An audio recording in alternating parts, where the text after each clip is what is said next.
What up? What up? This is schmidtie, iHeart Gains.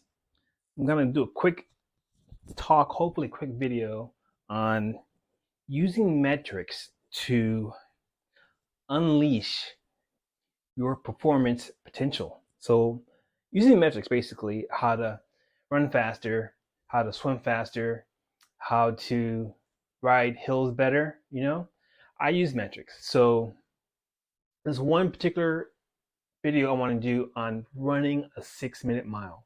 Now, I never quite set out to run a 6-minute mile. I set out to be a better than average runner.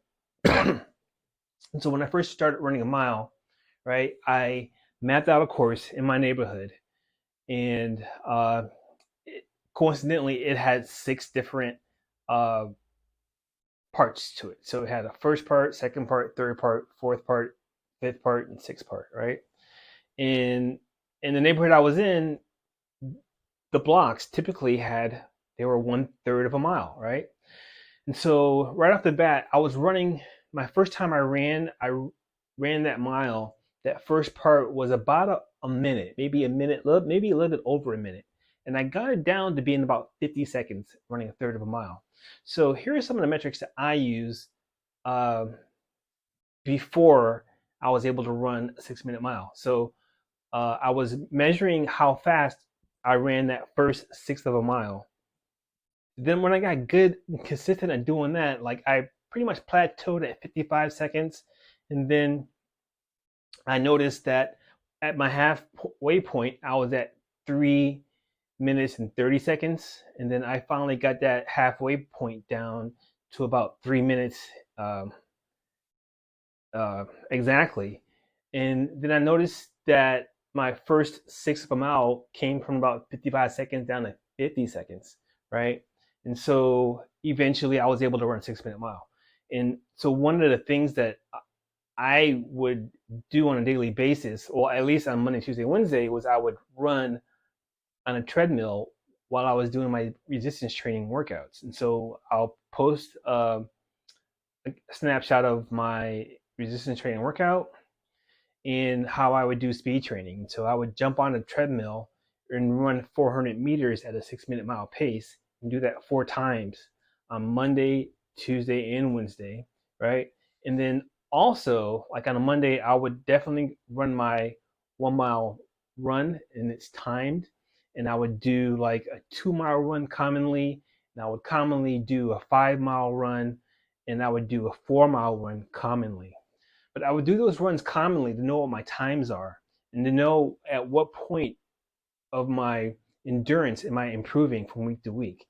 And these are good metrics to keep so that you know cause and effect of the type of workout you're doing and the type of endurance training you're doing is going to have on how you perform.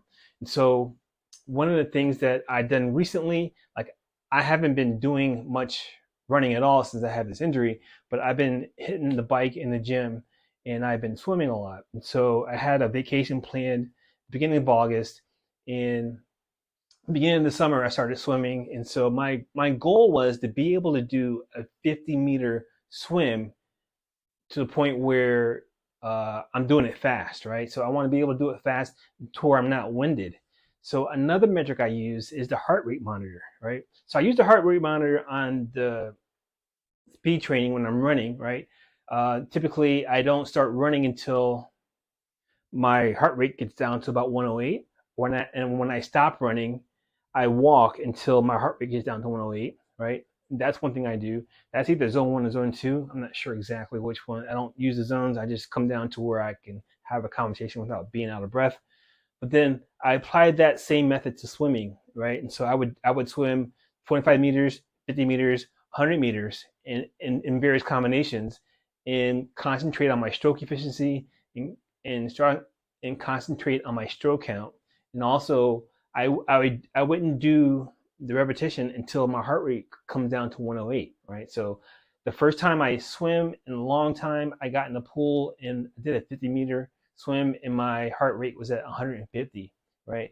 And now when I'm doing it, my heart rate comes down to about 120 after that first 50. right? And so, and I can swim longer. I can do longer workouts without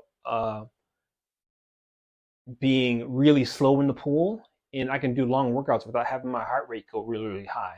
And one of the things that reason why I believe this is important is that you don't want to train your body to do slow movements, right? You don't want to train your body to be a slow runner, right?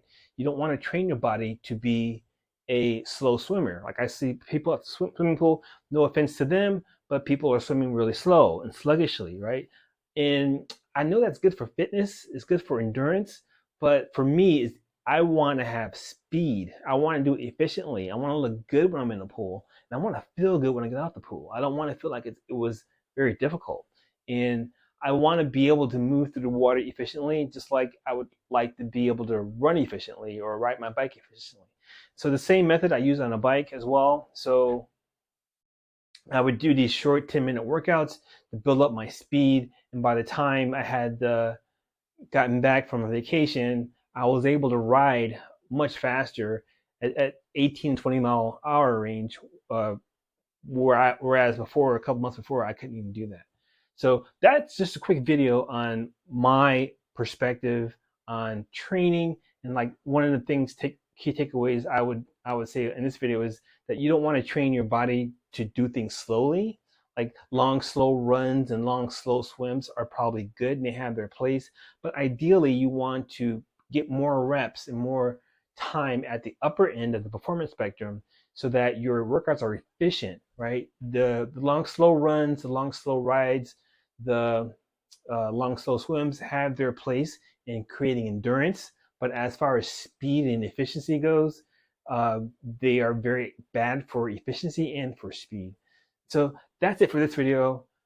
I'm Schmidtie, I Heart Gains. I hope you reach your fitness goals, and I'll talk to you in the next one.